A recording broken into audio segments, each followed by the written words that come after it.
Здравейте! Ние сме малките майстори новини. Аз съм Евита. Аз съм Гета. И така, здравейте хора на земята и отвъд. Това са нашите Марс. новини. Нещо друго, което не спомням. Така, първата новина е участниците в Big Brother. Brother. Ще почнем на живо с приятели. Да разберем кои са участниците в Big Brother. Аплодисменти за Силвето!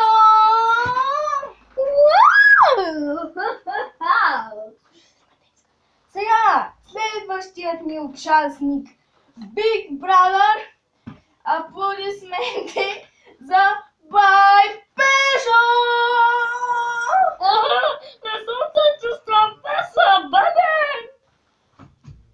Следващият ни участник, който ще участва в нашата къща на тормоза Big Brother е... Много навътре са имената. Баджигули!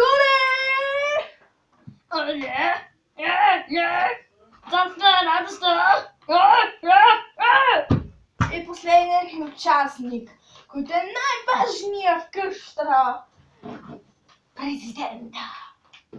Президента на името Смръдло! Президент Смръдло.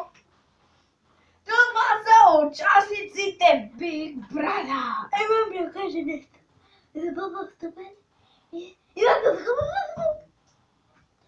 Това бяха участниците в Big Brother All Stars. Big Brother.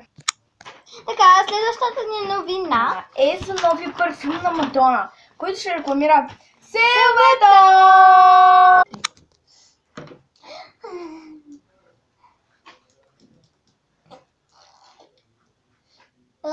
от тези селфита не мирише добре като Силвито. Чакай малко. Парфюма, да. Мирише добре като Силвито. Аз съм Баджигули. Аз съм Бай Пешо. Сега ще ви рекламираме тези много удобни шорти. Тъй като новините бяха малко зле днеска и не можаха да направят рекламата, на почваме шортите. веднага след Силвито без никакво такова. Ма да не се сърдите, защото тези шорти са си много удобни. Абе, дай аз да ги обяда, много са удобни. Какви удобните шорти, бе, брато. Абе, брато, аз знаеш кой ще свърна? Гена с жени на Бай Пешо. Бай Пешо, сутенчето. На Баджигули. Панталоните са му удобни. На Бай Пеш. Не забравяйте да скупите нашите продукти на Бай Пеш, и на Баджигули. Нашите. Ай, чао! Ай, чао, братоци! Чао, бе, хора! Това бяха новините от нас, малките майстори. Благодаря, че ни гледахте. Ще има и други. Също с реклами, но следващия път да не издавам, ще видим звезден гост. Не, Силвето. Не, Не, нито Бай Пешо. не го познавате.